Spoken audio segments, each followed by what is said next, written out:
Hola, buenos días a todos. Primero, agradecerles que se hayan unido a esta charla que vamos a hacer sobre la interpretación relacionada con la reducción transitoria de sanciones e intereses para el caso de las obligaciones tributarias. Básicamente, el artículo 45 de la Ley 2155 de 2021, pero también abordaremos lo que tiene que ver con los demás beneficios frente al pago de obligaciones que prevé la ley, es decir, los artículos 46, 47 y 48, que se relacionan o refieren al pago, o mejor, a la conciliación contenciosa administrativa, la terminación por mutuo acuerdo de procesos administrativos y finalmente hablaremos también sobre algunas novedades en materia de fiscalización tributaria. Básicamente abordaremos algunas sentencias hito que profirió el Consejo de Estado en el año 2021 y algunas de 2020. Y con eso cerraremos la charla del día de hoy. Aquí me acompañan Angélica Acevedo y José Luis García, gerentes del área de litigios y resolución de conflictos de PwC. De manera que daremos inicio a este conversatorio de una vez. Por favor, Andrés, el siguiente slide.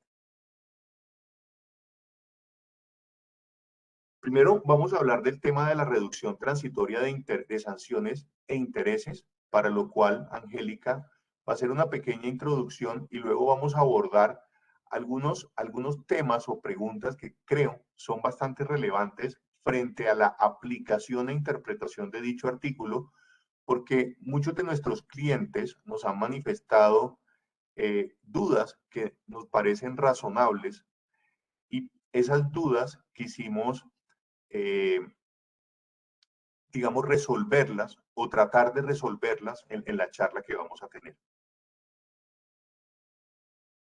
Buenos días a todos. Muchas gracias por conectarse y acompañarnos el día de hoy. Como les estaba mencionando Javier, vamos a iniciar con el artículo 45 de la Ley 2155 del 2021. Vamos primero a revisar cuáles normas la han regulado y luego vamos a empezar a mirar sus generalidades. Inicialmente, pues como les decía, encontramos toda la norma en el artículo 45, también la DIAN se pronunció en la resolución 126 del 29 de octubre del 2021. Hay dos conceptos de la DIAN también que han resuelto dudas que surgieron en la aplicación del artículo, que son el concepto 415 del 5 de noviembre del 2021, el 539 del 3 de diciembre del 2021 y un concepto de la DAF en el que se pronunció acerca de la aplicación de este beneficio en las obligaciones que estén pendientes de pago a nivel territorial. Siguiente, Andrés, por favor. Bueno, vamos a hablar en qué consiste esta reducción de sanciones e intereses. Entonces, ¿para qué tipo de obligaciones aplica? Vemos que el artículo habla de todas las obligaciones administradas por la DIAN, entiéndase en impuestos, tasas y contribuciones, tanto del orden nacional como del orden territorial, aclara la norma, que se paguen antes del 31 o hasta el 31 de diciembre del 2021 y las facilidades de pago que también se suscriban con la DIAN y con los entes territoriales. En este grupo de obligaciones también se cobijan las sanciones que tengamos con bien sea con los entes territoriales o bien sea con la DIAN, y que estas obligaciones presenten mora en el pago a 30 de junio del 2021. Es decir, que el 30 de junio del 2021 hacia atrás, estas obligaciones que queremos reducir estén en mora. Adicionalmente, el artículo presenta un requisito y es que el incumplimiento en el pago de esas obligaciones que vamos a reducir se haya ocasionado o agravado como consecuencia de la pandemia. Ya más adelante vamos a revisar qué debemos entender por ocasionado o agravado como consecuencia del COVID-19. Este beneficio nos permite reducir las sanciones actualizadas a un 20%. Es importante que tengamos en cuenta acá que es al 20% del valor que está en mora. Igualmente pasa con la tasa de interés moratorio, y acá vamos a tener como dos beneficios que nos da la norma. El primero es que vamos a liquidar los intereses teniendo en cuenta el interés bancario corriente, no como por lo general ocurre en temas tributarios, que lo liquidamos el interés con la tasa de usura. Acá vamos a hacerlo con el interés bancario corriente y también los vamos a reducir al 20%. Entonces ahí podemos ver cómo tenemos un doble beneficio con la aplicación de este artículo. Andrés, por favor, siguiente. Hay cuatro aspectos muy importantes que debemos tener en cuenta al momento de aplicar este artículo. Y es que entendemos por obligaciones administradas por la DIAN, también entendamos que aplica para los entes territoriales. Entonces el artículo nos dice que todas las obligaciones que están señaladas en el artículo primero del decreto 1742 del 2020, estas son impuestos y sanciones tributarias, tributos y sanciones aduaneras, y obligaciones y sanciones cambiarias. Todo lo que esté cobijado dentro de estos conceptos es susceptible de ser reducido mediante el artículo 45. Que presenten mora. ¿Qué quiere decir esto? Que la obligación no haya sido cancelada. Que antes del 30 de junio del 2020 ya se encuentre pendiente su pago. Acá la resolución hizo una particularidad, y es que habla de las obligaciones que estén contenidas en los actos administrativos o en sentencias judiciales, cuyo vencimiento de esa obligación que está contenida en la sentencia o en el acto administrativo se haya dado hasta el 30 de junio del 2021. También nos habla de las sanciones cuyo hecho sancionable haya ocurrido antes del 30 de junio, y de las obligaciones contenidas en declaraciones ineficaces que se hayan presentado con posterioridad a la ley 1943 del 2018 y de la ley 2010 del 2019. Entonces, acá vemos que podemos aplicarlo a la resolución, amplía un poco más el concepto y nos deja aplicar este artículo cuando ya la obligación esté contenida en alguno de estos escenarios que les acabo de mencionar. Otro punto importante que debemos tener en cuenta al momento de aplicar el artículo es que el incumplimiento debe ser ocasionado o agravado por el COVID. Incumplimiento generado una vez se declaró el estado de emergencia como consecuencia de la pandemia, o que el incumplimiento se haya generado con anterioridad, pero agravado como consecuencia del COVID.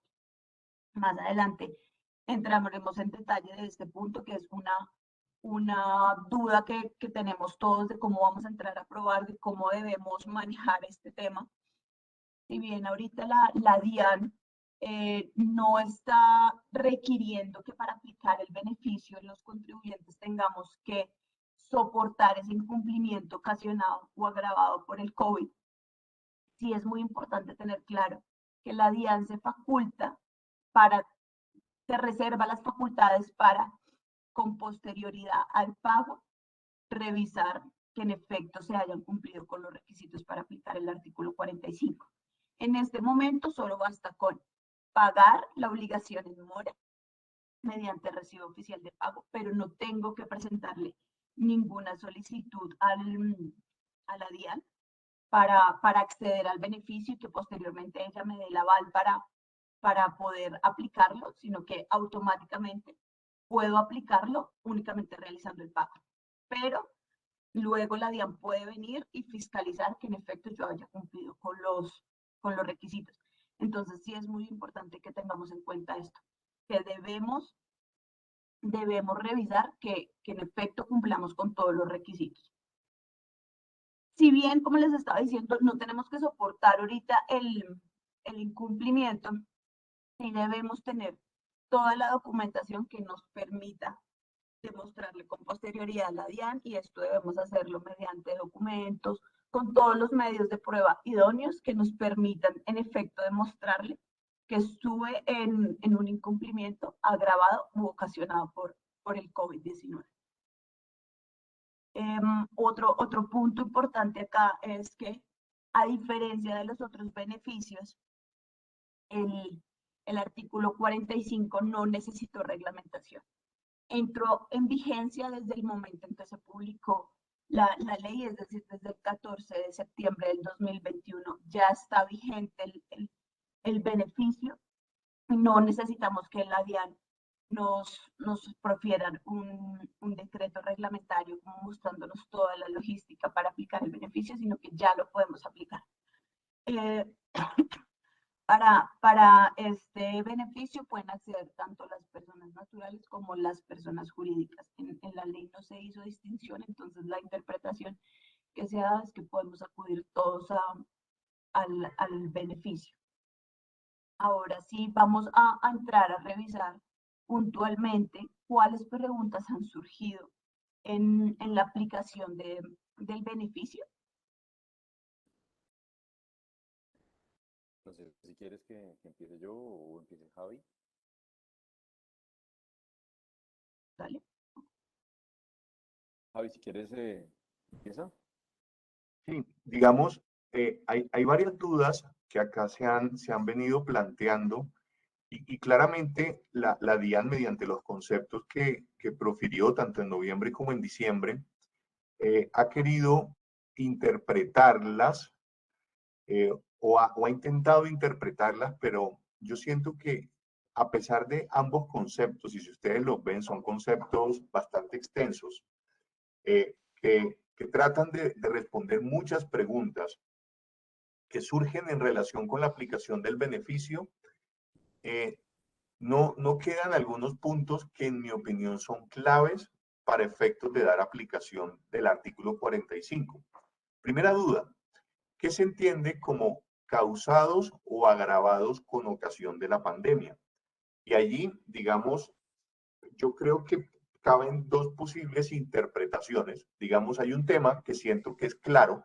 El tema que siento que es claro es aquellas obligaciones que se causan, o mejor, sí, aquellas obligaciones causadas con ocasión de la pandemia se refieren a obligaciones que tenía que cumplir el contribuyente a partir de marzo 20 o la fecha que se haya decretado la emergencia sanitaria a hoy, ¿sí? Perdón, a junio 30 de 2021, que es la fecha que prevé la ley para la aplicación del artículo 45, y en ese caso se entiende que esas obligaciones se causaron con ocasión de la emergencia sanitaria o el decreto de la emergencia sanitaria. Entonces, digamos que frente a eso, siento que la interpretación puede llegar a ser pacífica, pero también se abre una ventana que siento que también es el tema importante o interesante para las obligaciones anteriores a marzo de 2020, porque esas obligaciones anteriores a marzo de 2020 podrían caer en lo que se entiende como agravado con ocasión de la pandemia. Y digamos que si ustedes se fijan en tanto en el concepto de la DIAN como en el concepto de la DAF, ambos coinciden en que la interpretación de causado o agravado debe ser una interpretación literal, es decir, se debe ceñir al sentido natural y obvio de las palabras. Entonces, pero claro, frente al tema de agravado, a mí me queda la siguiente duda. ¿Qué se agrava? ¿Se agrava la situación del contribuyente con ocasión de la pandemia o se agrava la obligación en mora que tiene el contribuyente con la administración tributaria? Dicho de otra forma, ¿será que el contribuyente debe demostrar que su situación financiera se agravó con ocasión de la pandemia? ¿O será que simplemente el contribuyente debe demostrar que con ocasión de la pandemia el incumplimiento de la obligación se agravó. Fíjense que son dos circunstancias diferentes. Yo creo que hay una interpretación que puede ser conservadora, y la interpretación conservadora tiene que ver con que al contribuyente se le agravaron ambas situaciones, es decir, su obligación se agravó. Por ejemplo, piensen en una extemporaneidad. Entonces, si yo tenía una obligación, una declaración pendiente de presentarse, piensen, por ejemplo, en una declaración de retención en la fuente, cuyo cumplimiento antes de la pandemia generaba una sanción de 100 pesos y luego de la pandemia generó una sanción, ejemplo, de 200 pesos, en ese caso yo puedo decir la obligación se agravó con ocasión de la emergencia sanitaria. Pero también si el contribuyente demuestra que su situación financiera se agravó porque, por ejemplo, el contribuyente es una aerolínea que no tuvo ingresos durante muchos meses del año 2020, en ese caso, pues estaríamos ante una circunstancia que seguramente no tendrá objeción por parte de la administración tributaria. De hecho, no creo que la administración tributaria cuestione que al contribuyente se le agravó su situación financiera o la obligación tributaria se agravó con ocasión de la pandemia. Luego luego habrían dos interpretaciones que ya no serían tan conservadoras, y es la obligación del contribuyente llegó a un tope. Piensen en la sanción de extemporaneidad que llegó al 100% del valor del impuesto, la retención en la fuente. Entonces uno dice, pues no se agravó, o bueno, sí se agravó con ocasión de los intereses, pero también puede pasar que la obligación, ejemplo, sanción por corrección, no genere, digamos, un mayor pago. Entonces, en ese caso, ¿será que la obligación del contribuyente se agravó con ocasión de la emergencia sanitaria solo porque el contribuyente demuestra, ejemplo, que sus ingresos se disminuyeron? O al revés, los ingresos el contribuyente ya no es una aerolínea, sino que el contribuyente es Rappi, por poner un nombre. ¿Será que entonces Rappi puede decir, oiga, es que a mí se me agravó la situación o el cumplimiento de la obligación, no derivado de mis ingresos, porque probablemente Rappi tuvo mayores ingresos con ocasión de la emergencia sanitaria, sino que en realidad, como consecuencia del cierre del país y que estuvimos todos confinados, para mí fue difícil o básicamente imposible cumplir con mi obligación, y precisamente por ese incumplimiento la obligación se agravó, es decir, que tuve que pagar una mayor sanción o tuve que pagar mayores intereses, y en ese caso, entonces, yo digo que la obligación sí se me agravó con ocasión de la emergencia sanitaria, más allá que mis ingresos aumentaron. Entonces, fíjense que ese es un tema que siento que hoy no hay discusiones, pero mañana puede llegar a no ser pacífico.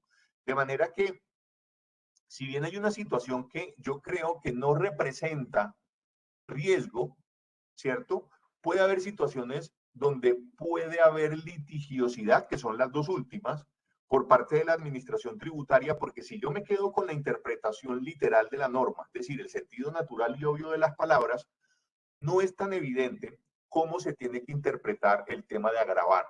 Mi posición es que esto se tiene que ver de cara a la obligación. Dicho de otra forma, puede haber contribuyentes que tuvieron un aumento en sus ingresos, pero que la obligación tributaria se agravó con ocasión de la emergencia sanitaria porque, por ejemplo, tuve que pagar mayores intereses. Y básicamente, ¿por qué lo digo? Porque todas las normas que se profirieron, por ejemplo, la de suspensión de términos, eran normas que estaban encaminadas o pensadas en que el país estaba cerrado, y como consecuencia de ese cierre del país, habían obligaciones o actuaciones administrativas que no se podían cumplir. Y como no se podían cumplir, por eso se suspendieron los términos, y por eso se piensa que entonces el contribuyente no tenía la posibilidad de cumplir con su obligación anterior al decreto de la emergencia sanitaria y por eso su situación se vio agravada. Esto además creo que cobra relevancia desde la misma concepción filosófica de estos beneficios. Estos beneficios al final están pensados en recaudo, en obtener, digamos, un mayor recaudo por parte del Estado, y por eso el Estado renuncia a una parte de la sanción y de los intereses, porque precisamente ese recaudo está pensado en financiar el hueco fiscal que generó la emergencia sanitaria, de manera que yo no creo que se deba hacer una interpretación restrictiva del beneficio, sino una interpretación amplia. De manera que todas las obligaciones anteriores al decreto de la emergencia sanitaria que se hayan agravado, y agravado simplemente puede ser, oiga, ya yo tengo que pagar 100 pesos más de intereses, eso agravó la situación o la obligación, debe caer dentro del artículo 45. Entonces, ese es un tema relevante que queríamos poner sobre la mesa. Obviamente, habíamos pensado que, o mejor, si bien estoy dándoles mi interpretación, también somos conscientes que puede haber interpretaciones diferentes. No sé, José y Angélica, si ustedes quieran agregar algo más en relación con la interpretación de agravado o causado, para luego abordar otro tipo de preguntas que surgen sobre la interpretación del artículo 45. No, no, de mi parte esa es la interpretación que le hemos dado, Javi. Vale, perfecto. Entonces, ahora hay unas dudas que también surgen, y la primera tiene que ver sobre la posibilidad de aplicar el beneficio en los procesos que se adelantan en sede administrativa y judicial. Porque, claro, la ley en los artículos 46 y 47 establece claramente las figuras de la terminación por mutuo acuerdo y la figura de la conciliación contencioso administrativa. Y en algunos casos, digamos que el beneficio puede ser igual. Básicamente, la diferencia puede enmarcarse no en la reducción de la sanción y en la reducción de los intereses, sino en el tipo de interés que se liquida. Porque hay un tema que creo que es relevante, y es que el artículo 45 prevé que los intereses que se liquidan es el interés bancario corriente reducido al 20%. Es decir, la tasa del interés bancario corriente ronda algo así como el 20%, mientras que la tasa de usura ronda algo así como el 30%. Entonces, esa diferencia de 10 puntos es ya de hecho un ahorro significativo, más allá de la reducción al 20% que tiene derecho el contribuyente. Entonces, obviamente, el artículo 45 prevé un beneficio mucho más beneficioso, valga la redundancia, que los artículos 46 y 47, básicamente por el tema de intereses. Y si lo que yo adeudo es simplemente una sanción, pues el beneficio es todavía mejor, porque frente a las sanciones, los artículos 46 y 47 normalmente prevén que las sanciones se reducen al 50%. Distinto, por ejemplo, al proceso de determinación, luego vamos a ver eso, pero en este caso no hay una distinción frente a la reducción del tipo de sanción, de manera que todas las sanciones se reducen al 20%. Y eso tiene también sentido porque este beneficio, como bien indicó Angélica, se termina a 31 de diciembre de 2021. Es decir, que mientras que los artículos 46 y 47 prevén la fecha de pago a marzo 31 de 2022, acá se paga, digamos, anticipadamente, y eso da pie para pensar en que sí es posible aplicar el beneficio a los procesos que se adelantan en sede administrativa y sede judicial, amparados en la interpretación de que esas obligaciones se causaron antes del decreto de la emergencia sanitaria, pero se agravaron con ocasión de la misma, si yo me voy por la interpretación que les acabé de dar. Es decir, que luego de la emergencia sanitaria, esas obligaciones aumentaron el monto de, por ejemplo, intereses, y en ese caso estamos frente a una obligación que se agravó. De manera que si yo tengo un proceso en sede administrativa como en sede judicial,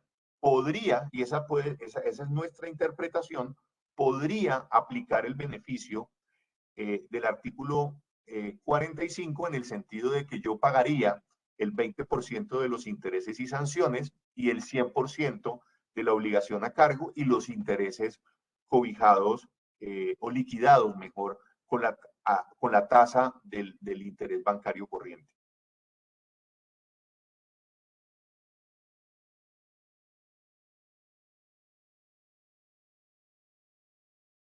Sí, siguiente slide, por favor.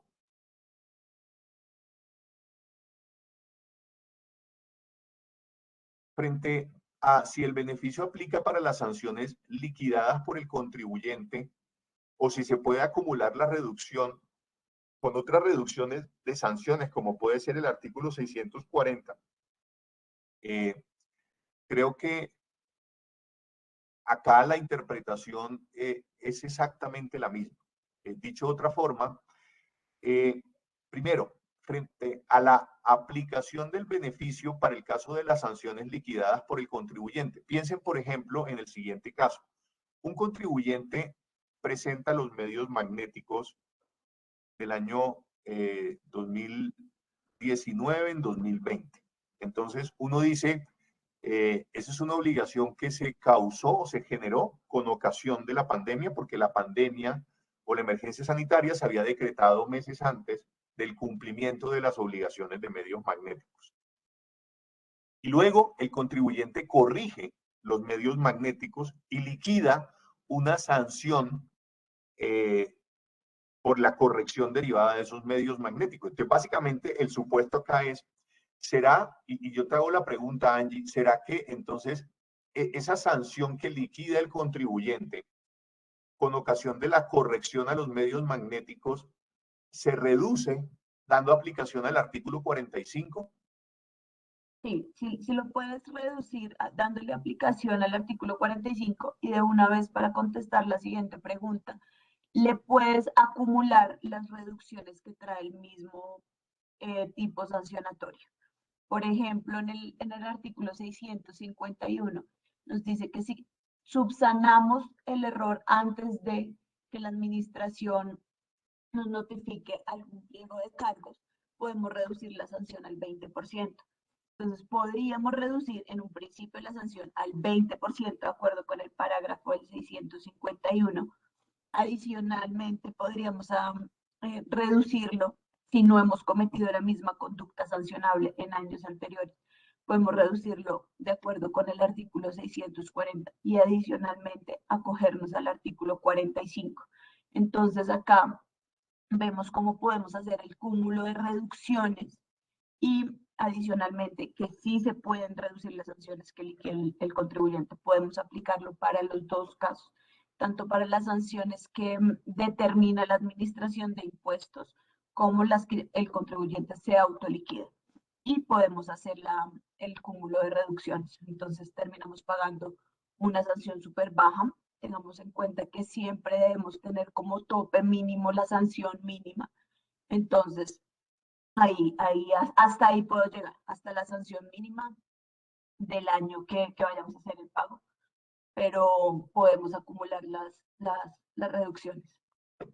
Sí, de hecho yo creo que ambas preguntas sí fueron resueltas, siento yo, de forma clara por los conceptos que profirió la DIAN, y sentiría que esta interpretación en el sentido de que sí se puede aplicar el beneficio de las sanciones liquidadas por el contribuyente y la posibilidad de acumular la reducción con el principio de proporcionalidad que prevé el artículo 640, la DIAN acepta en los conceptos que profirió que sí es posible hacerlo. De manera que este es un tema que no debiera representar litigiosidad, porque adicionalmente la interpretación del contribuyente estaría amparada por la propia interpretación de la administración. Ahora, a mí me queda una duda que es la siguiente, Angie.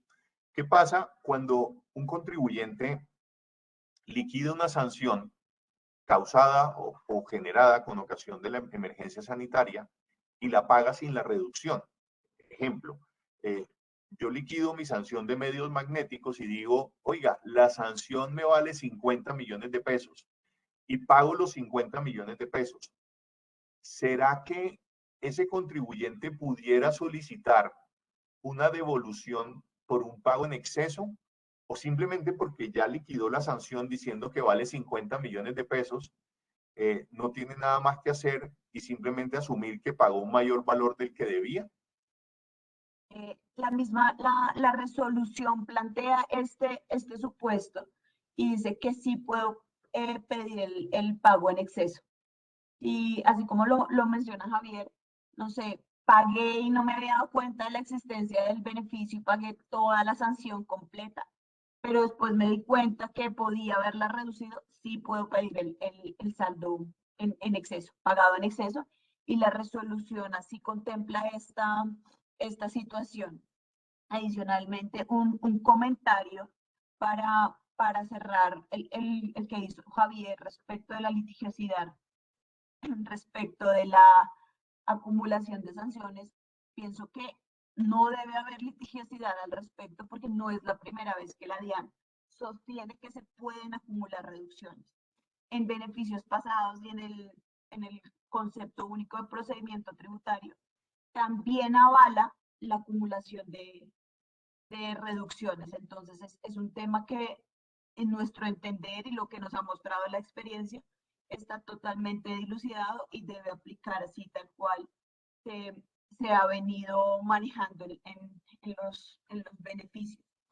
Y bueno, cierro acá el paréntesis. Volviendo al tema del pago en exceso, sí, se podría solicitar el pago en exceso y aplicar el beneficio con posterioridad al pago. Claro, y allí fíjense que yo siento que el procedimiento es el de la solicitud de devolución del pago en exceso. Simplemente se presentaría una solicitud de devolución con el recibo oficial de pago, señalando que se pagó un monto mayor del que realmente se adeudaba y la administración tendría un término de 20 o 50 días, dependiendo de cómo se presente la solicitud, para hacer la devolución del pago en exceso.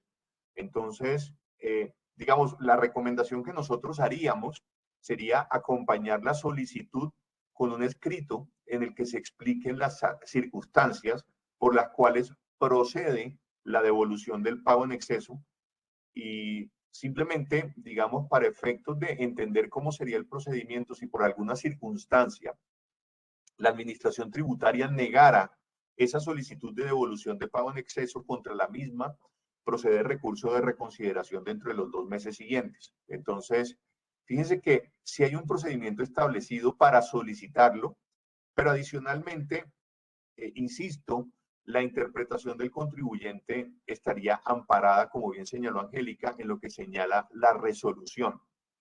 Y digamos que acá también siento que no es necesario corregir la declaración, porque precisamente lo que dice la norma es que la deuda se entiende saldada pagando un porcentaje de la misma. Dicho de otra forma, yo no tengo que reducir la sanción al 20%, yo lo que tengo que hacer es pagar el 20% de la sanción. Entonces, ese es un tema que siento que no debiera tener muchos inconvenientes, pero digamos, en todo caso, para eso también existe el debido proceso y eventualmente podría entonces interponerse, como bien mencioné, el recurso de reconsideración. Yo creo que podemos seguir con el siguiente slide, Andrés, por favor.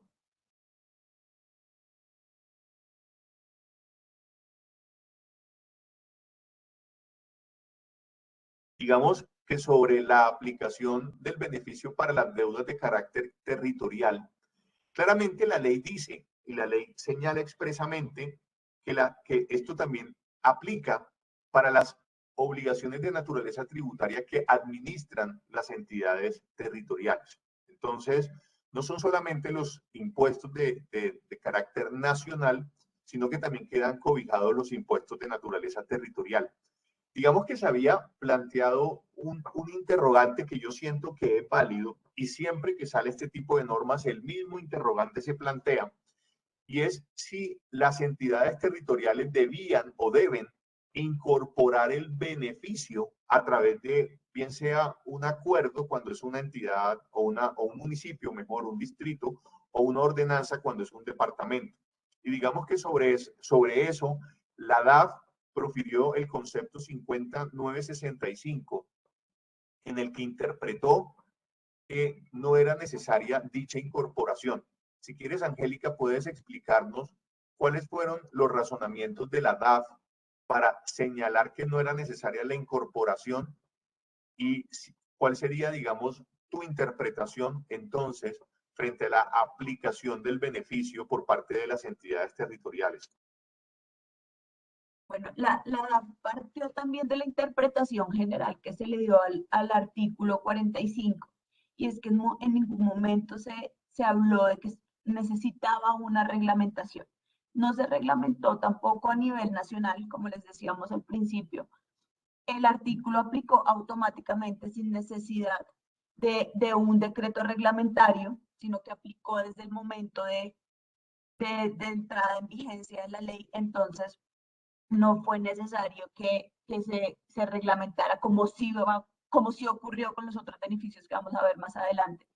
Entonces, esa interpretación la llevó a nivel territorial, y también decía que los entes territoriales no necesitaban incorporarla en su normatividad mediante una ordenanza o un acuerdo municipal, sino que iba a aplicar también, digámoslo, que automáticamente. Los municipios no tienen que reglamentar el artículo, sino que se va a aplicar de igual forma como se aplica a nivel nacional, y teniendo en cuenta únicamente lo que dice el artículo 45.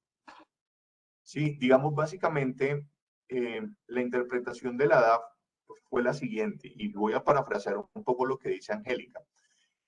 La DAF lo que dijo fue que la norma contenía un mandato imperativo y que dicho mandato imperativo imponía una obligación de orden legal, de manera que no era necesaria o no es necesaria la incorporación por parte de la entidad territorial del beneficio. Simplemente el beneficio aplica por virtud de la ley. Entonces, fíjense, si hay una entidad territorial que lo incorpora, pues allí no cabría ninguna duda frente a que el beneficio que prevé el artículo 45 efectivamente aplica.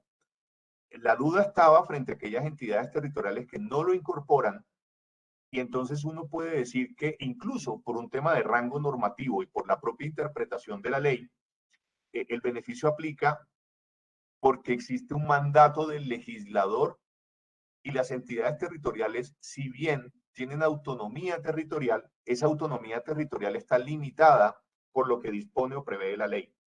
De manera que al existir un mandato legal, el beneficio del artículo 45 debe aplicar.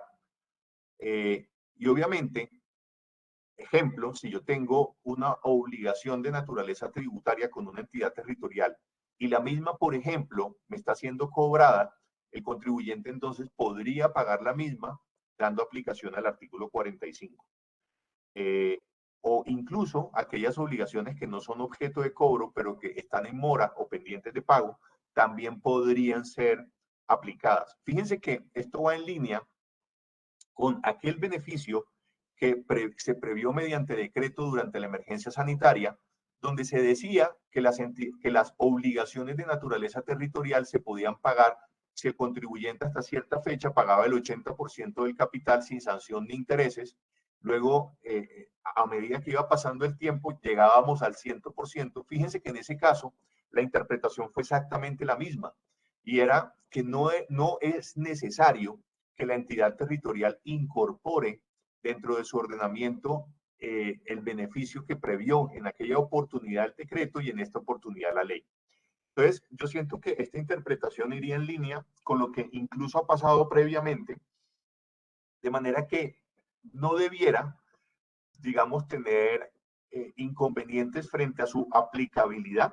Lo que sí sucede, y vale la pena mencionarlo, es que la Corte Constitucional dijo que los conceptos de la DAF no eran vinculantes, eran simplemente interpretaciones que hacía la Dirección de Apoyo Fiscal del Ministerio de Hacienda, de manera que sí puede pasar que una entidad territorial interprete algo diferente, y frente a esa interpretación, pues lo que pueda haber es una situación que represente litigiosidad. Sin embargo, consideramos que, visto los antecedentes, vista la redacción de la misma norma, los contribuyentes podrían tener argumentos sólidos para respaldar la posición según la cual no era necesaria o no es necesaria la incorporación del beneficio por parte de la entidad territorial. Si quieres, Andrés, podemos continuar al siguiente slide, por favor. Digamos que, fíjense en este caso lo que hicimos. Hicimos un cálculo de un escenario sin beneficio y al escenario sin beneficio aplicamos el mayor impuesto y digamos que frente al mayor impuesto no hay una reducción del monto del capital, porque así lo prevé la ley. Los intereses se reducen al 20% y las sanciones se reducen al 20%. En este caso, la sanción son 100 millones de pesos, los intereses son 11.960.000 y la sanción vale 50 millones de pesos para llegar a 180 millones. Ahí dice 180 millones, pero realmente son 161.960.000, ¿no? Y en el escenario de la aplicación del beneficio, se pagarían, en lugar de 161 millones, se pagarían 111 millones. Es decir, que hay un ahorro de 50 millones, que es un ahorro significativo frente a lo que adeudaría el contribuyente si no se acogiera al beneficio que prevé la ley.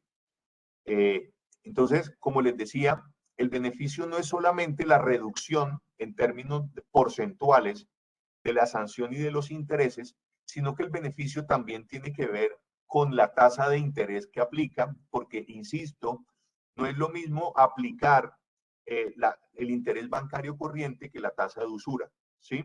De hecho, la diferencia es de una tercera parte entre una y otra, es decir, existe ya de entrada un ahorro del 30% por el simple hecho de aplicar el interés bancario corriente y además la reducción al 20%. Podemos seguir con el siguiente slide, por favor. No sé, yo creo que podemos parar aquí un segundo y preguntar si tienen alguna pregunta sobre la aplicación del artículo 45 que podamos resolver antes de continuar con los temas de conciliación contenciosa y terminación por mutuo acuerdo. Sí, de acuerdo.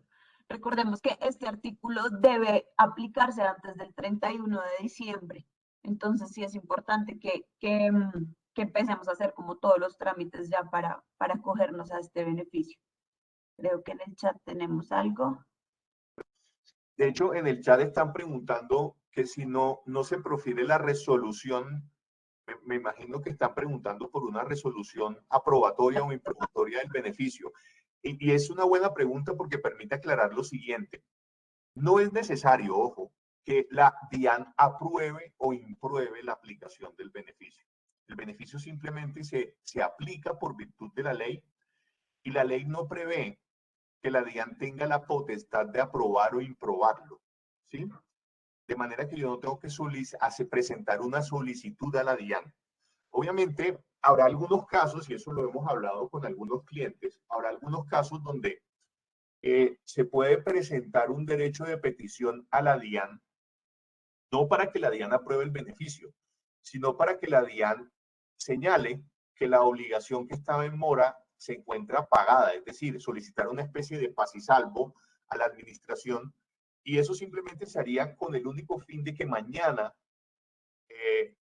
unos funcionarios, por ejemplo, de cobranzas, si cobraran la obligación sobre la base de que, por ejemplo, entienden que la misma no se pagó completa, porque eso pasa. Años después, dice un funcionario, oiga, es que acá yo veo que hay una obligación de 120 pesos y nada más se pagaron 70, por ejemplo. Voy a cobrar los 50 que todavía se adeudan.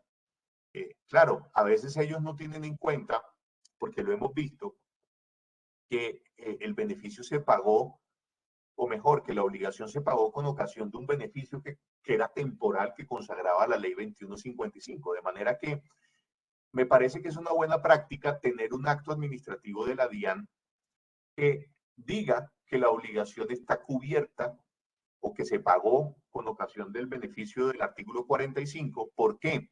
Porque se pudiera excepcionar alegando el pago de la obligación, pero adicionalmente se podría alegar buena fe o confianza legítima por parte del contribuyente y adicionalmente, si tengo un acto administrativo, pues tendría la famosa herramienta jurídica de que la administración tributaria no puede controvenir o controvertir sus actos propios y en ese caso, la respuesta al derecho de petición, al ser un acto administrativo que avalaría que la obligación se encuentra pagada, no podría en el futuro ser desconocido por la DIAN. Entonces, a mí me parece lo siguiente para responder la pregunta.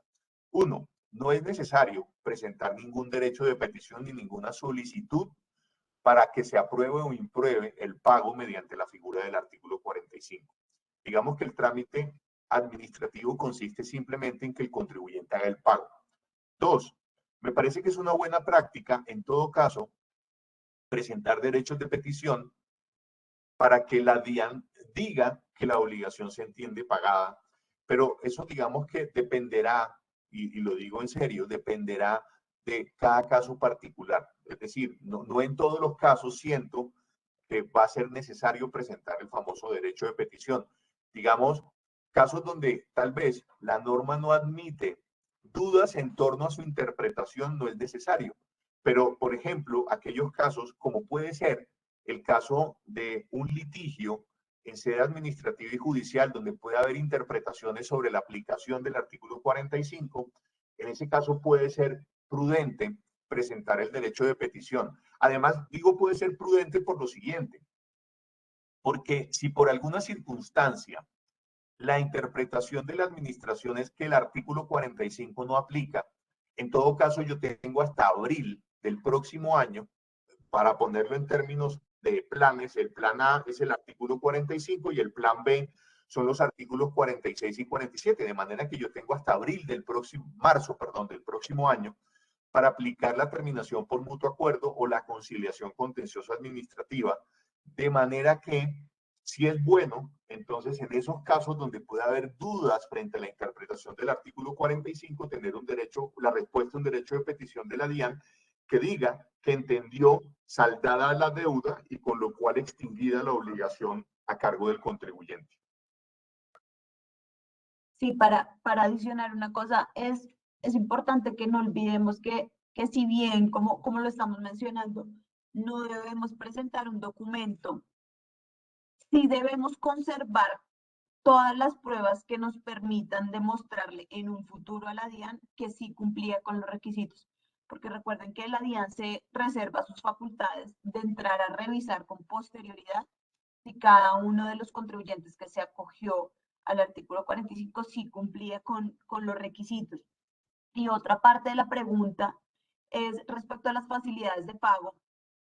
Nosotros consideramos que el pago sí se debe hacer antes del 31 de diciembre del 2021 porque así lo establece la norma y es uno de los requisitos de procedencia del beneficio, que el pago se realice al 31 de diciembre del 2021. Entonces, entenderíamos que se debe tramitar toda la facilidad de pago, tener el acuerdo de pago suscrito antes del 31 de diciembre. Esa parte es muy importante porque es uno de los requisitos. Mira, vamos a mirar si hay alguna otra pregunta. No, creo que no hay más preguntas. No sé si Andrés tenemos más. En el chat no veo más. O si Yo estoy alguien tiene otra. Yo veo una pregunta que dice si el beneficio aplica para sanciones impuestas por la ANLA. Y yo siento que no. Yo siento que no, porque realmente la ley es expresa en señalar que son obligaciones administradas por la DIAN, es decir, tributos del orden nacional, y obligaciones administradas por las entidades territoriales, es decir, obligaciones, o mejor, impuestos municipales, distritales o departamentales. Las sanciones que impone la ANLA, por ejemplo, por el incumplimiento de licencias ambientales, etcétera, no pueden ser objeto de este beneficio, porque iría más allá del marco de lo que establece la ley, más aún cuando realmente la ley 2155 es una ley que que es una ley, digamos, de crecimiento económico, pero que básicamente su marco normativo se circunscribe a normas de carácter tributario. Entonces, ¿por qué? Porque al final las sanciones que impone la ANLA son sanciones administrativas, y digamos que si esa interpretación cayera, es decir, alguno pensara que esa interpretación es posible, pues entonces eso también se pudiera hacer extensivo a sanciones que impone, por ejemplo, una superintendencia, o sanciones que impone cualquier otra entidad administrativa, con lo cual digamos que estaríamos cubriendo todo el marco normativo de sanciones administrativas, y claramente eso no es lo que persigue la ley, ¿sí? La ley persigue, digamos, o busca una financiación de, del presupuesto general de la nación, y obviamente esas sanciones que se pagan a las entidades administrativas o a las autoridades administrativas, mejor, no van al presupuesto general de la nación, van al presupuesto de la entidad administrativa. Cosa diferente sucede con las sanciones que se pagan a la DIAN y se pagan a las entidades territoriales, donde ese dinero sí iría al presupuesto general y sí serviría para financiar los programas del Estado, que se crearon, digamos, en torno a toda esta circunstancia excepcional de la emergencia sanitaria. De acuerdo, Digamos que tenemos otra pregunta. ¿La reducción en acumulación de sanciones aplica para la sanción por extemporaneidad? Nosotros consideramos que sí.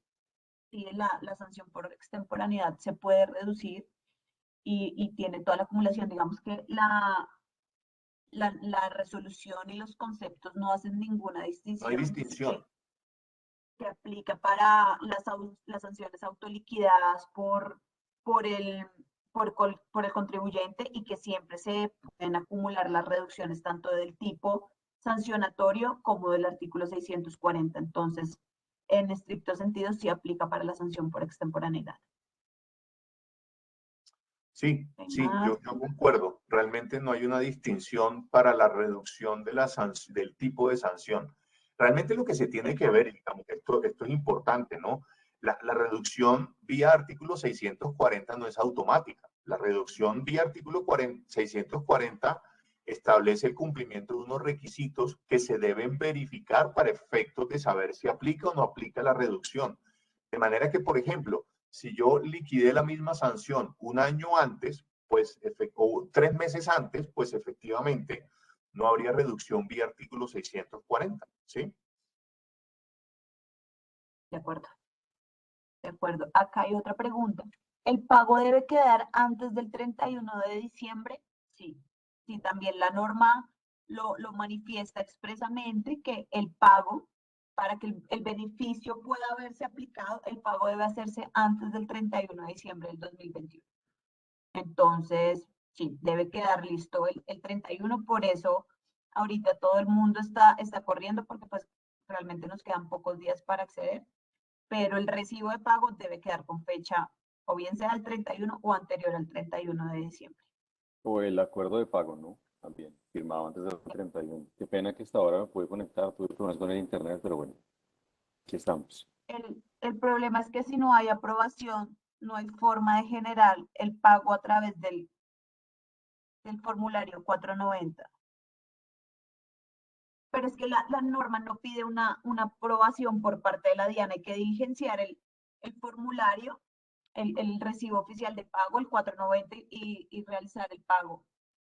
No sé si todavía, si ya está funcionando hacerlo por el sistema de la DIAN, o hacerlo litográfico. Pensaría yo que es una opción. Si por la página nos está generando problemas, pienso que podemos hacerlo litográfico, pero en estricto sentido debería funcionar. Es simplemente diligenciar el formulario, el recibo oficial de pago, identificando la obligación y el valor a pagar, identificando que, pues, que es una sanción, en qué acto administrativo se impuso, si es el caso de un acto administrativo y ya, pero no debería generar ningún inconveniente el diligenciamiento del recibo oficial de pago.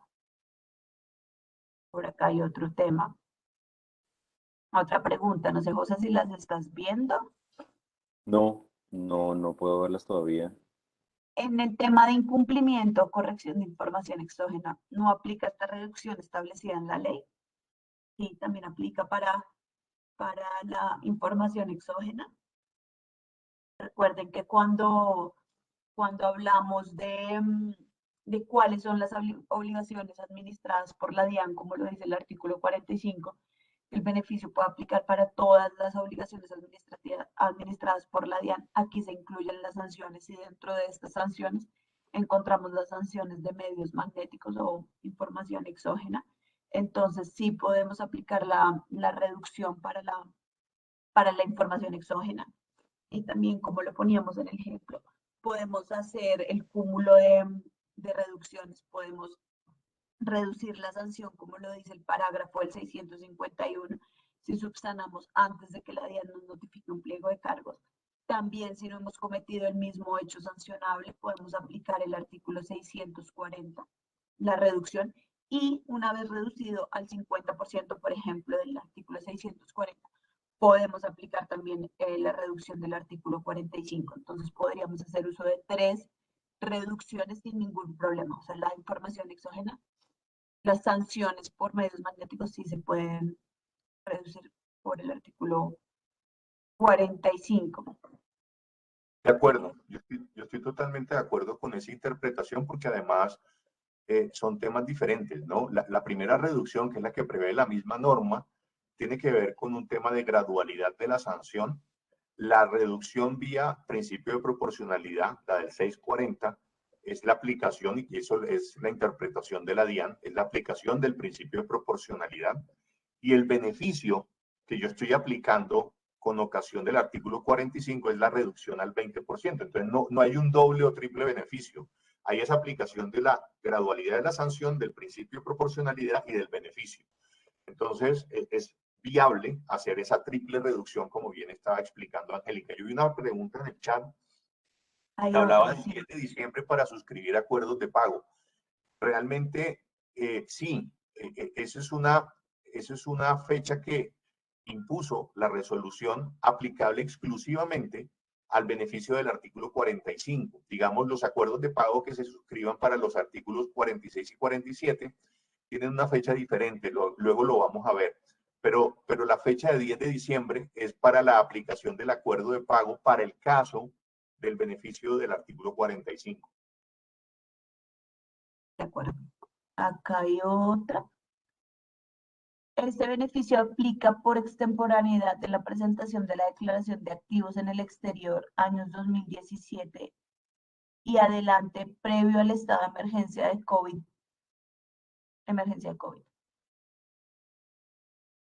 Sí. Es que recuerden que uno de los requisitos para poder acceder al artículo 45 es que la obligación esté en mora a 30 de junio del 2021.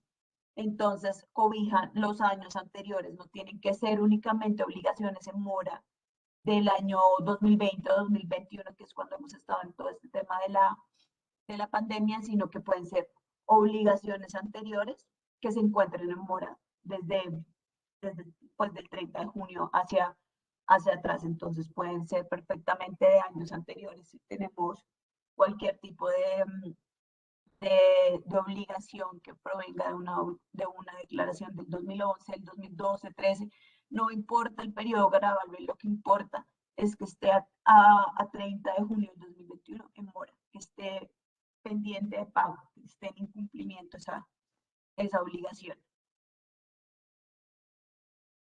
Hay otra. Con ocasión de la presentación de un acuerdo de pago que pretenda la aplicación del artículo 45 y tratándose de varias declaraciones, cómo se debe hacer la imputación de los pagos ¿Y qué pasa si la DIAN no aprueba el acuerdo de pago? Pues digamos que el acuerdo de pago, si bien prevé o establece unos requisitos formales que se deben cumplir, pues obviamente la DIAN no tiene la obligación de aprobar los acuerdos de pago. Dicho de otra forma, si por alguna circunstancia la DIAN no aprueba el acuerdo de pago, pues yo tendré las herramientas legales para, o los recursos, digamos, que proceden contra la decisión de la DIAN, pero pues eso está dentro de su potestad administrativa, de suerte que si no lo aprueba, pues simplemente no se entiende que pueda aplicarse mientras exista dicha improbación del acuerdo de pago del beneficio del artículo 45. Como dije al principio, como los acuerdos de pago prevén o establecen el cumplimiento de unos requisitos formales que yo debo acreditar ante la administración, sobre todo temas de garantías, pues eso es lo que yo tengo que verificar para la solicitud del acuerdo de pago. Por lo que si el contribuyente finalmente cumple con esos requisitos, no debería haber una razón por la que el acuerdo de pago pudiera ser improbado. Básicamente yo respondería así. Creo que en aras del tiempo podríamos avanzar, José, con el tema de la conciliación contenciosa administrativa y la terminación por mutuo acuerdo. Creo que José se le volvió a caer, entonces voy a Ok. otra vez. Si quieres, sigamos con el siguiente slide, Andrés, por favor. Bueno, la conciliación contenciosa administrativa es otro de los beneficios tributarios que incorporó la Ley 2155 del 2021. Fue reglamentada esta semana por el decreto 1653 del 2021. Y este beneficio tiene una particularidad y es que aplica para aquellos procesos que ya están ante los jueces, para los procesos judiciales que tenemos en curso. Entonces acá vamos a poder conciliar de igual forma el monto de intereses y sanciones. El porcentaje va a variar dependiendo de la instancia en la que se encuentre el proceso. Recordemos que por regla general los procesos judiciales se llevan en dos etapas, una ante un juez y otra ante el juez superior. Entonces, dependiendo de esa etapa en la que se encuentre el proceso, se va a aplicar el beneficio.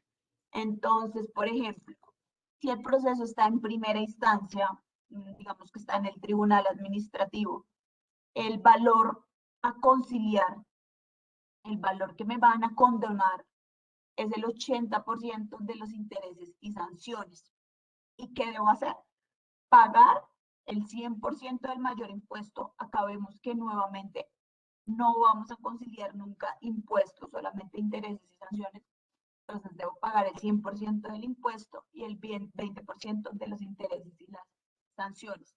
Acá, como para recapitular y hacer un paralelo, la diferencia con el artículo 45, la principal diferencia, es que este beneficio sí debe ser aprobado por la DIAN. Si debo presentar una solicitud demostrándole a la DIAN el cumplimiento de todos los requisitos, la presento antes del 31 de marzo del 2021 ante un comité, que siempre que hay estos beneficios la DIAN conforma un comité para evaluar todas las solicitudes de conciliación y terminación por mutuo acuerdo y hace un chequeo de los beneficios. Si logra corroborar que en efecto cumplo con todos los beneficios, van a aprobar la aplicación del acuerdo y se va a firmar un acta de conciliación. Así que esa va a ser el documento que me va a permitir cerrar el proceso de forma anticipada, dar por terminado, quedar a paz y salvo por esa obligación, y esto lo tengo que hacer antes del 30 de abril del 2022. Lo tengo que dejar suscrito con la DIAN. La DIAN por lo general llama al contribuyente cuando ya el acta está lista, se revisa el acta y se firma. Ese va a ser como el documento final que deja constancia de que pagué y mi proceso queda terminado anticipadamente y quedó paz y salvo por concepto de esa obligación. Entonces, esta es la principal diferencia con el artículo 45. Como les venía contando, el porcentaje depende de la instancia en donde estemos en el proceso. Entonces ya a diferencia del ejemplo que les acabo de dar del 80 y el 20, si estamos en segunda instancia, voy a conciliar el 70% de intereses y sanciones. Sigue siendo todavía un beneficio muy bueno y debo pagar el 100% del impuesto y el 30% de intereses y sanciones. Antes de presentar la solicitud es muy importante que tengamos en cuenta esto. Debo realizar el pago. O sea, no puedo condicionar el pago a la aprobación o no del requisito, sino que uno de los requisitos para que sea aprobado el beneficio es que se haya realizado el pago. Entonces es muy importante que tengamos en cuenta eso. No podemos decir como no, pues si me aprueban el beneficio, ahí sí pago. No, si de entrada no realice el pago, ya me van a rechazar la aplicación del requisito. Cuando estamos hablando únicamente de obligaciones correspondientes a sanciones tributarias, el beneficio consiste en el 50%. O sea, voy a conciliar el 50% de la sanción y debo pagar el 50% restante.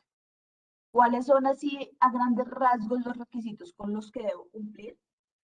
El decreto 1653 establece como toda la parte logística para acudir al beneficio y nos dice que uno de los requisitos, que debo cumplir es haber presentado demanda antes del 30 de junio del 2021.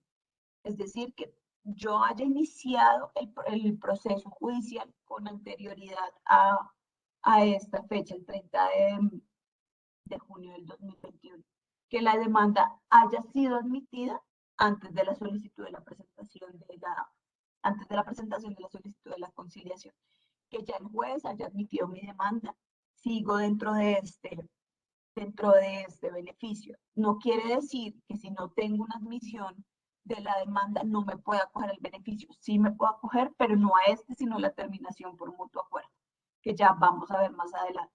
Entonces, específicamente para que ya se haya presentado demanda, que la demanda haya sido admitida antes de la presentación de la solicitud, que no exista sentencia judicial que ya dé por finalizado el proceso, porque pues ya no puedo acogerme el beneficio. Si la sentencia no ha sido notificada, no se encuentra en firme, antes de que se decida la solicitud de conciliación, puedo acceder al beneficio. Pero si yo a hoy tengo una sentencia en firme y notificada, pues no puedo acceder al beneficio de la conciliación contenciosa. Como les decía, debo adjuntar la prueba del pago, tanto de la obligación que estoy conciliando como del impuesto del año que estoy conciliando. Entonces, si presento la conciliación en 2021, debo mostrarle a la DIAN que realiza el pago de mi renta del 2020. Si la presento en el 2022, debo mostrar el pago y la presentación de la renta del 2021. Y bueno, debo presentarlo por escrito, ¿no? La solicitud debe ser por escrito, mostrándole los valores a conciliar y todas las pruebas de los pagos. Sí, yo simplemente quería hacer una anotación acá, Angie, que es la siguiente, y es, fíjense que la fecha para presentar el beneficio es para presentar la solicitud, perdón, es marzo 31 de 2022.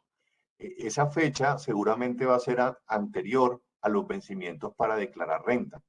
De manera que si yo voy a acogerme al beneficio, seguramente lo que voy a tener que hacer es presentar y pagar de forma anticipada al vencimiento la declaración del impuesto sobre la renta. Entonces, tema que creo que va a ser bien relevante porque claramente estos beneficios normalmente se presentaban por allá a final de año, en septiembre, octubre, cuando ya los contribuyentes habían presentado la declaración de renta. Pero fíjense que en este caso, como la fecha es marzo de 2022, 31 de marzo, tiene que tenerse entonces en cuenta esa pequeña diferencia temporal que hará entonces que los contribuyentes deban pagar de forma anticipada su impuesto sobre la renta. Pagar y presentar, ¿no? De acuerdo. Y otra particularidad también es que se pueden celebrar, suscribir acuerdos de pago para acogerse el beneficio. Entonces, debo presentar sí o sí la solicitud de conciliación el 31 de marzo del 2022 y suscribir antes del 30 de abril del 2022 el acuerdo de pago con la DIAN. Pero también podemos tener esa opción. Si no tenemos todo el efectivo para pagar, podemos acogernos a un acuerdo de pago y acceder también a la conciliación contenciosa administrativa. Luego, cuando ya tenemos el acta firmada por la DIAN y el contribuyente, se llega al proceso judicial una copia del acta para que se dé por finalizado el proceso. El juez se va a pronunciar aceptando la conciliación y dando por finalizado el proceso. Listo, ahora vamos a hablar de la terminación, de la terminación por mutuo acuerdo. José, ¿estás? Sí, creo que estoy. ¿Me escuchan bien? Sí. Vale, no, por fin, tuve un montón de problemas, pero bueno, aquí estamos. Entonces, si quieres, me ayudas con la siguiente diapositiva. Pues bueno, como les venía contando Angélica, digamos que la diferencia entre la conciliación contenciosa del artículo 46 y la terminación por mutuo acuerdo del artículo 47 es que esta lo que permite es un beneficio para poder terminar, como su nombre lo indica, por mutuo acuerdo, los procesos que no se encuentran en discusión en sede administrativa con la administración de impuestos. Entonces, se permite, como había sido costumbre en anteriores reformas tributarias, donde estos dos beneficios siempre han ido de la mano, digamos, el beneficio para poder terminar por mutuo acuerdo los procesos donde se está discutiendo la determinación oficial del impuesto o también procesos de naturaleza sancionatoria, también aduanero cambiaria, según, digamos, como los requisitos que están viendo ustedes en la diapositiva. Entonces, pues básicamente cuando se habla de un proceso de determinación oficial, es decir, cuando antes de la entrada en vigencia de la ley, perdón, del 31 de junio de este año me habían notificado un requerimiento especial, una liquidación oficial o una resolución que resuelve el recurso de reconsideración, el beneficio aplica sobre el 80% de sanciones e intereses actualizadas, lo cual quiere decir que para acceder al beneficio yo debería pagar el 100% del impuesto o del menor saldo a favor y el 20% de las sanciones e intereses actualizadas. ¿Mm? Cuando estamos hablando de procesos sancionatorios donde no se está discutiendo un impuesto, el beneficio aplicará sobre el 50% de las sanciones actualizadas, ¿cierto? Y referente a las resoluciones, sanciones y donde se resuelve, perdón, ahí cometí una pequeña imprecisión. El 50% aplica es sobre sanción por devolución o compensación improcedente, cuando pague el 50% adicional y el impuesto. Y en relación con la resolución de sanciones que resuelve el recurso de reconsideración, aplicará sobre el 70% de sanciones e intereses, siempre y cuando se pague el 100% del impuesto y el 30% de sanciones e intereses. Digamos que básicamente frente a los requisitos para cumplir, pues está que antes del 30 de junio de este año se haya notificado un pliego de cargos, un requerimiento especial, una liquidación oficial, una resolución que resolvió el recurso de reconsideración sobre la cual se puede aplicar, que la persona o que el contribuyente más bien no haya incumplido con otros beneficios de pago establecidos en anteriores reformas tributarias. Y en el mismo sentido, otra cosa importante y es lo que decía Angélica, es incluso yo puedo acceder al beneficio cuando ya presenté la demanda, siempre y cuando la demanda no haya sido admitida. ¿Por qué? Porque si ya fue admitida, entenderé que ya no estoy en el escenario de una terminación por mutuo acuerdo, sino de una conciliación contenciosa, con los requisitos que Angélica les explicaba en el anterior slide. Entonces, pues esto es básicamente en referencia a la terminación. No sé si de pronto Angélica o Javier quieran apuntar algo adicional frente a esta figura. No, resaltar nuevamente que es un beneficio que debe ser aprobado por la DIAN. Volviendo al paralelo con el artículo 45, debe ser aprobado, hay un estudio previo por parte de la Administración de Impuestos, si hay el cumplimiento o no de los requisitos, y luego si hay una aprobación que es por medio del acta de transacción. Pero acá no opera automáticamente. Y lo que hemos visto en los últimos años es que la DIAN ha sido muy estricta en el cumplimiento de todos los requisitos.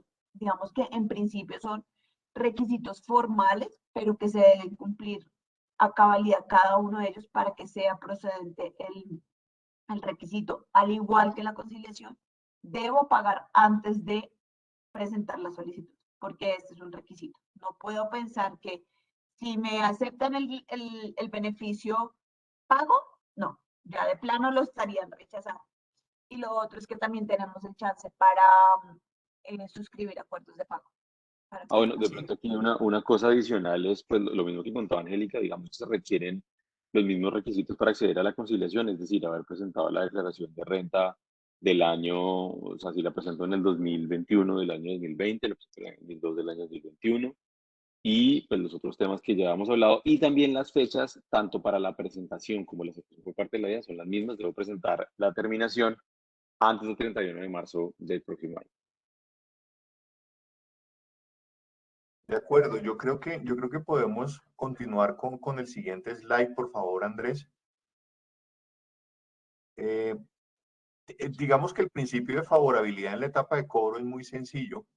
Básicamente, ustedes recuerdan que con ocasión de la ley 1819 de 2016 hubo una serie de sanciones que tuvieron reducción frente a la determinación de las mismas. Ejemplo, la sanción por inexactitud. En ese caso, la sanción de inexactitud se redujo del 160% al 100%. ¿En qué consiste este principio de favorabilidad? Si yo tengo una obligación en mora, cuyo componente está compuesto por sanciones que sufrieron algún tipo de reducción con ocasión de la ley 1819, el contribuyente puede solicitar a la administración tributaria la reducción de la sanción, dando aplicación a ese principio de favorabilidad con base en lo que dice el artículo 48. Dicho de otra forma, si yo tengo una deuda en la que debo pagar 100 millones por concepto de impuesto, 160 millones por concepto de sanción y 200 millones por concepto de intereses, yo puedo pedirle a la administración, para efectos del pago de la deuda, que la sanción no sean 160 millones, sino 100 millones. Digamos que en este beneficio es diferente a los de los artículos 45, 46 y 47 porque habla simplemente de obligaciones en mora que estén en la etapa de cobro. Sin embargo, también creemos que el artículo 45 se puede aplicar para las obligaciones en mora en etapa de cobro.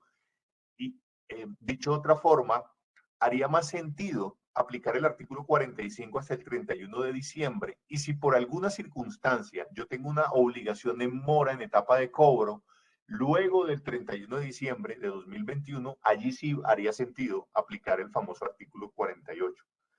Una duda, y yo la planteo, es la posibilidad que tendría el contribuyente de aplicar este principio de favorabilidad en el sentido de reducir la sanción en el ejemplo del 160% al 100% y además aplicar el beneficio del artículo 45. Fíjense que ese es un supuesto que no fue resuelto por parte de la DIAN y a mí personalmente me genera dudas porque yo no sé hasta qué punto se pudiera decir que allí estoy aplicando un doble beneficio o decir, no, en realidad no estoy aplicando un doble beneficio, yo en realidad estoy aplicando el principio de favorabilidad, que no es un beneficio, y estoy aplicando el beneficio del artículo 45, por lo cual se pueden aplicar de forma concurrente. No sé qué piensen José Luis y Angélica. Bueno, es algo que no quedó claro en ninguno de los conceptos, pero en principio podríamos pensar que se puede intentar, porque el principio de favorabilidad también aplica como de pleno derecho. Si yo tengo una sanción que es más favorable para mí, la DIAN me debe cobrar esa sanción más favorable, ¿no? Entonces, en la medida en que ya estoy en el escenario de la sanción más favorable, podría acogerme al artículo 45.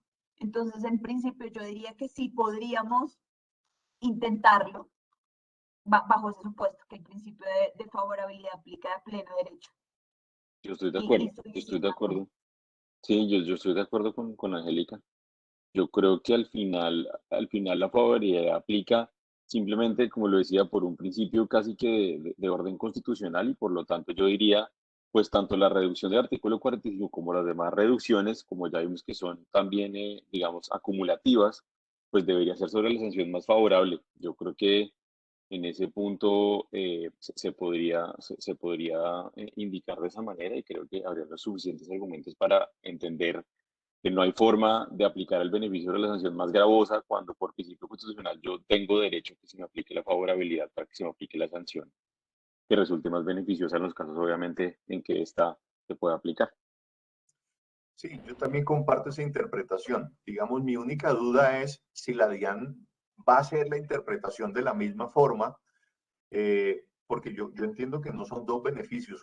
Es decir, yendo en línea con la famosa interpretación de la aplicación del principio de proporcionalidad, donde la DIAN dice, es que no es una reducción, es la aplicación del principio de proporcionalidad, pues debiera interpretarse de la misma forma la aplicación del principio de favorabilidad, ¿no? en el mismo De acuerdo. 640. Y Exactamente, el principio está en el parágrafo 5. De así acuerdo, es. totalmente. Y Yo creo que otra, podemos. otra particularidad aquí velozmente es que también habla de los intereses moratorios. En el principio de favorabilidad, en la etapa de cobro, el artículo dice que si se tienen obligaciones también, pues en etapa de cobro, donde se tenga que hacer un pago de intereses moratorios, se puede aplicar el interés bancario corriente.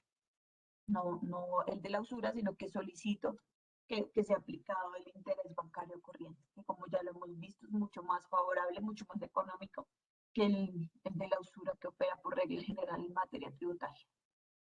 Entonces, eso sería básicamente el principio de favorabilidad. Y yo creo que podemos El- continuar a los temas de fiscalización. de Eh, acuerdo, no sé si hasta acá alguien tiene alguna pregunta de los beneficios, porque ya sí, vamos a hacer un cambio de tema. Andrés, ¿tú sabes si tenemos algo en el chat? Ya estoy revisando. Listo. Para cerrar el tema de beneficios y pasar a las novedades de fiscalización. no, A mí no no me hay. aparece ninguna pregunta, Angélica. Sí, no hay. Yo acabo de ver el chat y no hay preguntas sobre el tema. Podemos seguir. Listo.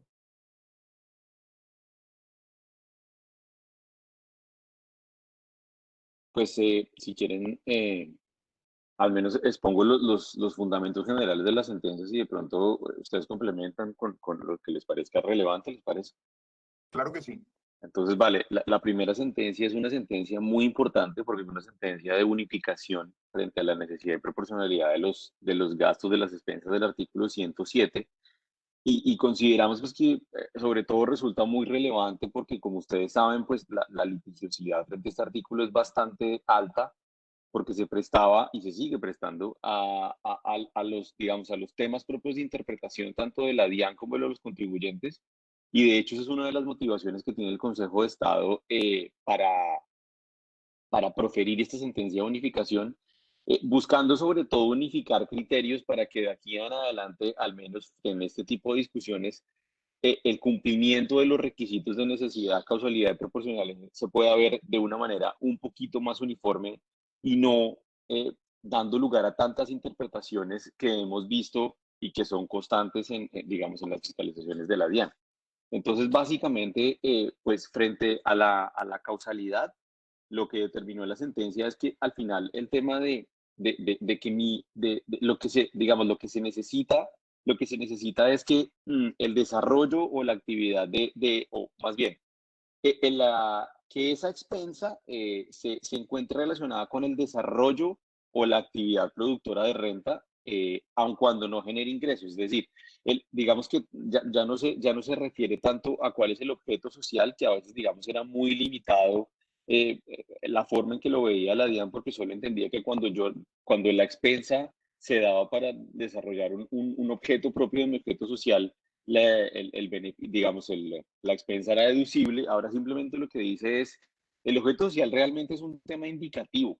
¿Qué es lo que se necesita? Pues lo que se necesita es que esa expensa haya sido importante en el desarrollo de la actividad productora de renta, entendiendo como actividad productora de renta, pues toda actividad lícita, aun cuando no genere ingresos, cuando yo pueda demostrar, pues digamos que era necesaria para el desarrollo o mi actividad productora de renta, entonces digamos que se aleja un poco de ese requisito bastante férreo que era el tema de si no estaban ligados a mi objeto social, no puede ser deducible. Digamos, ese espectro se amplió, consideramos que de una manera afortunada. Frente a la necesidad, lo que dice la sentencia es que el gasto sea requerido y provechoso, ¿cierto? Y esto, digamos, lo que evita o lo que dice el Consejo de Estado es que frente a este requisito, lo que se debe eliminar, o más bien lo que se debe examinar es que ese gasto no se haya hecho por un simple, digamos, un simple hecho, ¿cómo decirlo? Eh, Adicional, un simple hecho no necesario, que no resultaba, digamos, necesario o provechoso para el desarrollo de la actividad. Entonces aquí lo que se debe analizar es básicamente la situación de mercado, ¿cierto? Que ese gasto también hubiera sido usual frente a la situación de mercado, de la necesidad de mercado eh, de la compañía en particular, y por lo tanto lo que elimina es todos los gastos suntuosos, que digamos uno diría que al final no es ni requerido ni provechoso porque no se veía la relación con lo que quería determinar o con la actividad productora de renta. Y frente a la proporcionalidad, pues lo que determina es que, digamos, que ese gasto sea mesurado y prudente frente al hecho económico, por lo tanto que sea razonable, tanto el gasto como lo que se generó a partir de ese gasto. Entonces, digamos que, pues básicamente esas son como las consideraciones del Consejo de Estado de forma muy general, ampliando un poco los espectros que veníamos manejando, y consideramos que al menos ese tipo de interpretaciones puede resultar un poco más beneficioso al momento de defender este tipo de expensas. Sí, yo me quedo con varias cosas de esta sentencia que son positivas. La primera, que la proporcionalidad ya no se mira si el gasto es proporcional frente al ingreso, sino que se mira la proporcionalidad frente a, con un criterio, digamos, comercial. Con lo segundo que me quedo es que la relación de causalidad no es como normalmente la interpreta la DIAN, de que el gasto debe generar un ingreso, sino que todo lo contrario, la relación de causalidad se debe mirar es con la actividad del contribuyente. ¿Por qué? Porque hay erogaciones que definitivamente no generan ingresos, pero que son gastos necesarios y que tienen relación de causalidad con la actividad del contribuyente. De manera que esas fiscalizaciones donde la DIAN le dice al contribuyente, demuéstreme que el gasto le generó un ingreso, que además son bastante frecuentes, pues con base en esa sentencia ya no tendrían sentido. Y luego, con lo tercero que me quedo, es que claramente esto se va a delimitar. Es decir, las discusiones del artículo 107 ahora van a tener una delimitación que se circunscribe a la interpretación de la sentencia de unificación y no al criterio del funcionario de turno, porque precisamente como era una norma tan abierta frente a su interpretación, el funcionario de turno podía tener una interpretación diferente al funcionario que revisó, por ejemplo, el periodo grabable anterior. Y entonces el del año 2018 decía, a mí me parece que eso sí tiene relación de causalidad, y el del 2019 decía, a mí me parece que no tiene relación de causalidad, y uno dice, pero venga, porque hay un criterio tan disímil frente a las interpretaciones de los mismos funcionarios de la DIAN. Entonces, este es un tema, es decir, es una sentencia relevante. Yo creo que la litigiosidad no va a acabar frente a la interpretación del artículo 107, pero sí se va a delimitar. Entonces yo me quedo con esos tres aspectos que son positivos de la sentencia.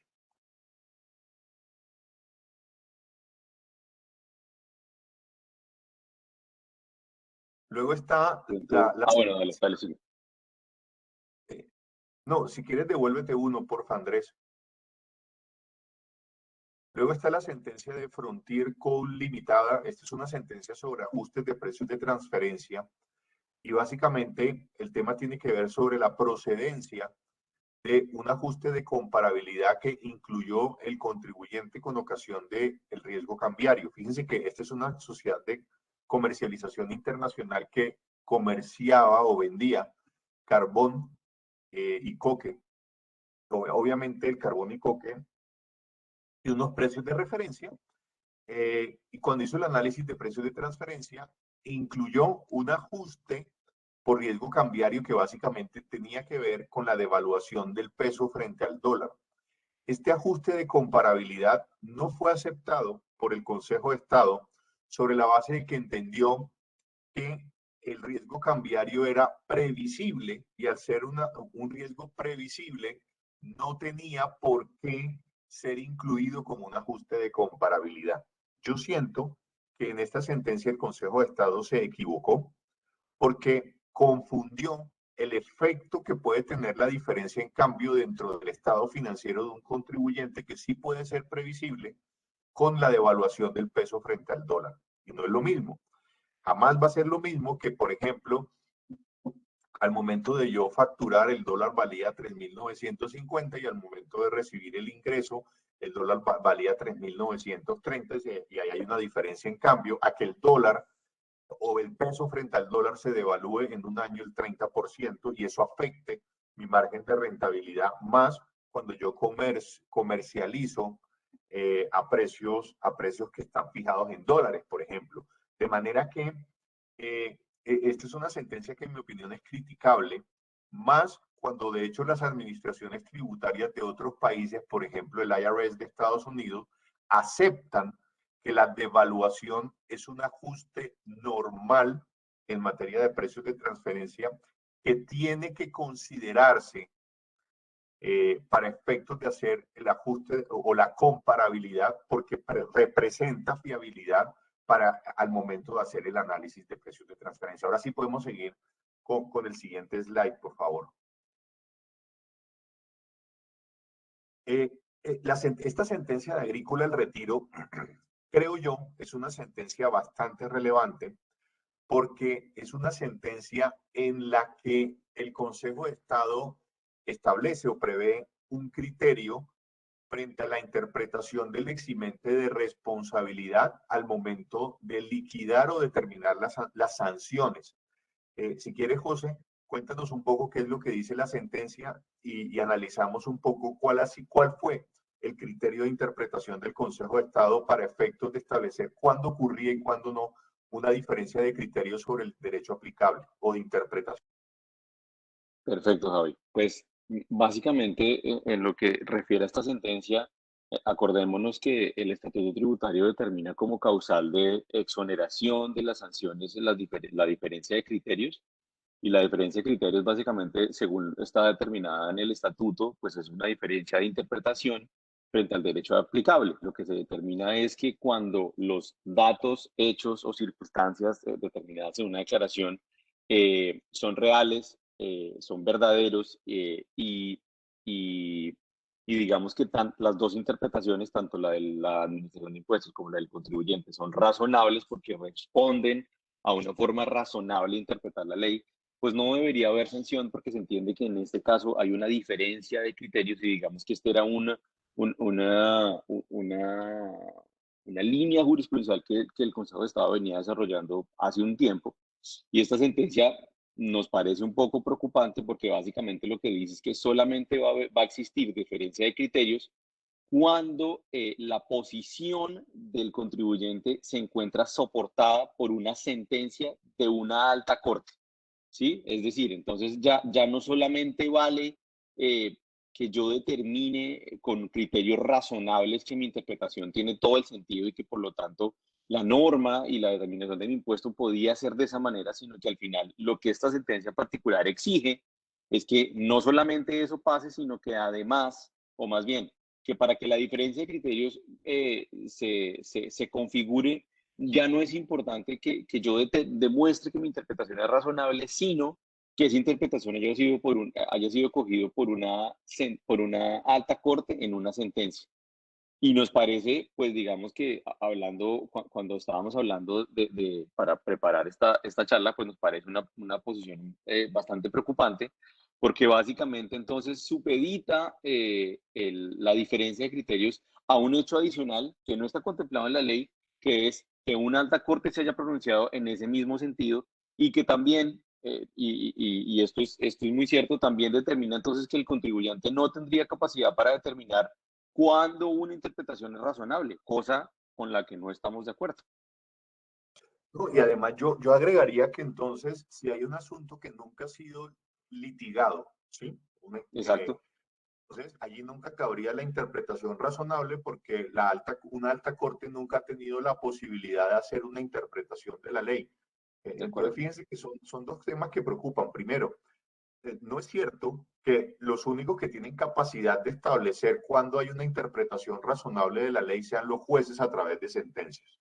Y segundo, entonces el tema queda supeditado a que se haya litigado. De manera que a mí me parece que si bien la sentencia desde el punto de vista doctrinal es buena porque, digamos, hace una exposición bastante relevante sobre cómo se sustenta, se fundamenta el derecho sancionatorio en materia tributaria, siento que la conclusión sí es bastante mala, porque precisamente llega a una conclusión que restringe la aplicación del principio, del eximente de responsabilidad cuando existe una diferencia de interpretación o de criterios frente al derecho aplicable. De acuerdo. De acuerdo, y más cuando cada vez, digamos, las fiscalizaciones se presentan por temas más novedosos, por ejemplo, temas de precio y transferencia, donde realmente lo que ha llegado a las altas cortes ha sido muy poco, entonces lo que decía Javier es muy cierto, y entonces en ese caso yo en ningún momento podría alegar que existiría una diferencia de criterio simplemente porque el tema no ha llegado a ser visto por una alta corte, lo cual me parece que es bastante peligroso. No, y ahí hay otro tema que también es relevante y es que cuando nosotros quisimos hacer todo este recuento jurisprudencial, fíjense lo que sucedió. Hubo una sentencia que es la famosa sentencia de Cemex, que quedó expuesta previamente, no, de Cemex no, perdón, de Hewlett Packard, que tenía que ver con la interpretación del artículo 147 y la posibilidad de compensar pérdidas fiscales en los procesos de fusión. En ese caso, había dos posiciones jurisprudenciales. Eh, Tanto así que el Consejo de Estado debió eh, hacer una sentencia de unificación. La posición del contribuyente y la posición de la administración habían sido acogidas mediante sentencia. Y en esa sentencia, el Consejo de Estado no consideró que había una diferencia de interpretación e impuso la sanción de inexactitud. Entonces, a mí también me queda la duda de, fíjense que en un caso práctico no dieron aplicación a esto que dice la sentencia de Agrícola al Retiro frente a la aplicación de la sanción de inexactitud, sino que la impusieron. Y realmente sí había una interpretación de una alta corte y la interpretación del contribuyente se basaba en una interpretación de una alta corte. Entonces, son temas que preocupan todavía más porque no aplican entonces lo que dicen en todos los casos. De acuerdo. Bueno, ya cerrando esta sentencia, tenemos una última sentencia que les queremos compartir. Es relacionada con la territorialidad del impuesto de industria y comercio, específicamente en relación con la actividad comercial.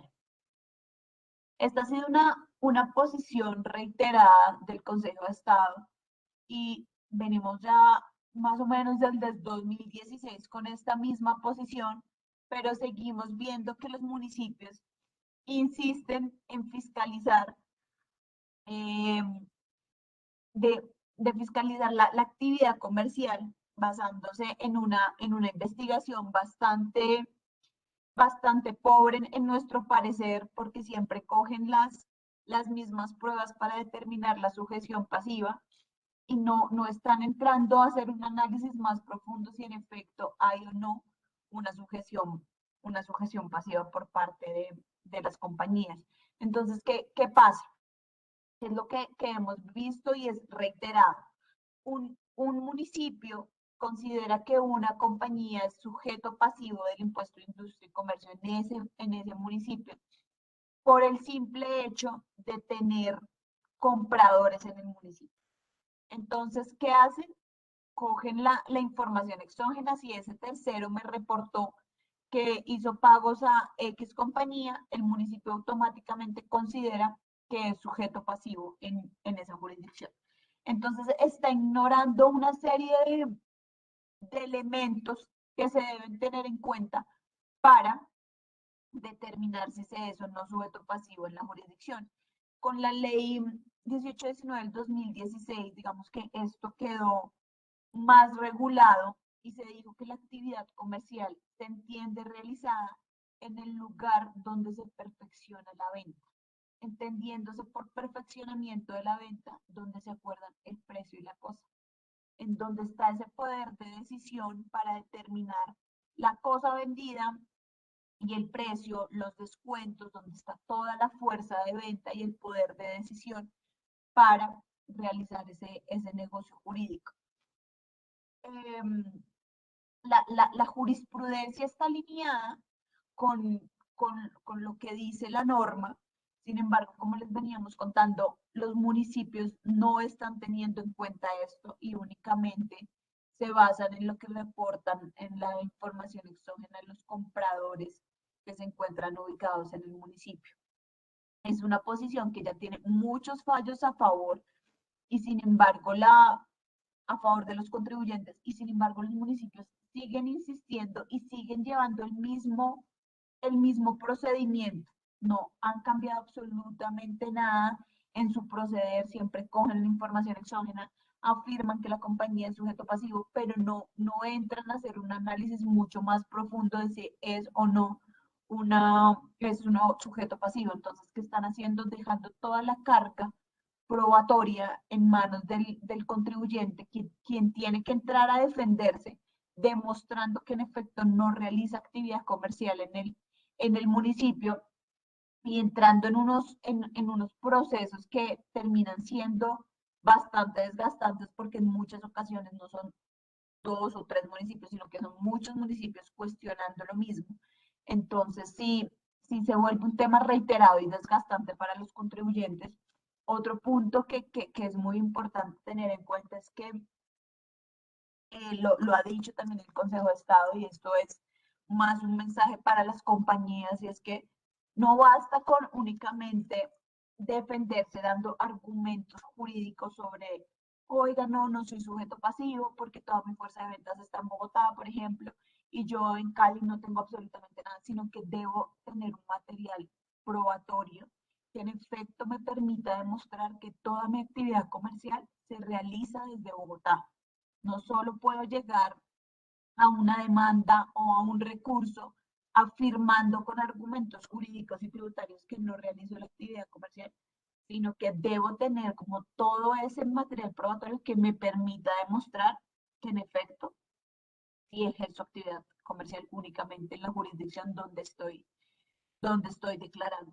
Entonces, esta sentencia reitera la posición del Consejo de Estado, la quisimos traer porque es la más reciente, pero recoge toda la posición que viene teniendo el Consejo de Estado más o menos desde el 2016, y es que en efecto la actividad comercial se realiza en el lugar donde se perfecciona la venta, entendiéndose donde se acuerdan precio y cosa. Yo me quedo también con un tema, y es que esas fiscalizaciones son desafortunadas porque en todo caso los municipios las fundamentan con base en pruebas que no son ni pertinentes, ni conducentes, ni útiles. Ejemplo, si yo digo que un proveedor mío es la empresa X, por el simple hecho de decir que es mi proveedor, eso no significa que la empresa X esté prestando servicios en un municipio o desarrollando la actividad comercial en un municipio. Y fíjense que casi siempre ellos fundamentan esa fiscalización en cruces de información relacionados, como bien decía Angélica, con la información exógena o requerimientos ordinarios de información que preguntan cosas que no son relevantes para establecer dónde se realiza una actividad comercial o una prestación de servicios, y menos la actividad industrial. Entonces, digamos que el problema acá no solamente es un problema de interpretación de la territorialidad o el aspecto, digamos, territorial del tributo, sino también problemas que tienen que ver con las pruebas sobre las que se fundamentan ese tipo de fiscalizaciones.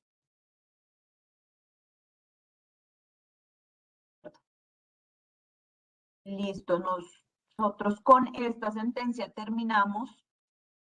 No sé si tienen preguntas al respecto, comentarios que quieran que desarrollemos en estos minutos, o si por el contrario todo está muy claro. Y pues muchas gracias a todos por acompañarnos hoy.